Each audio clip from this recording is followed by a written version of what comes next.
execução Orçamento Geral do Estado, Rio Rua Ronaldo Santolo e o Ministério do Ensino Superior, Ciência e Cultura atinge 1% se ano recenual e a 4 trimestral.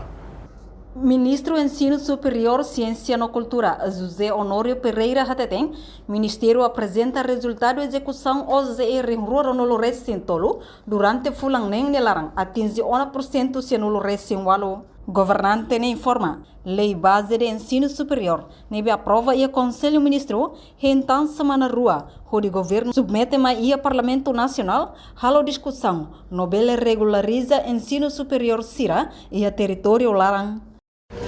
Adesso a Comissão de Parlamento Nacional, o Ministério do Ensino Superior Marinho, a relatório de execução 2023, ele é 4 semestres.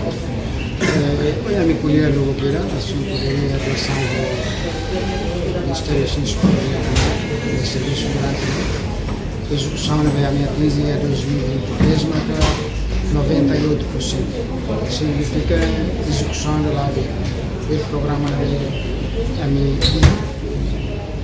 Só deputado será uma sussu quando vai lei base do ensino superior, vai ter que ser Lei Base do Ensino Superior aprovada no Conselho de Ministros.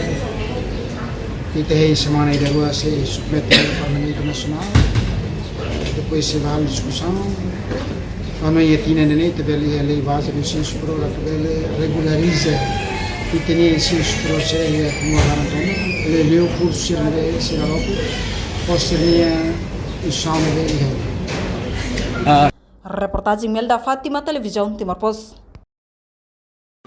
Janela informação ba emogoto.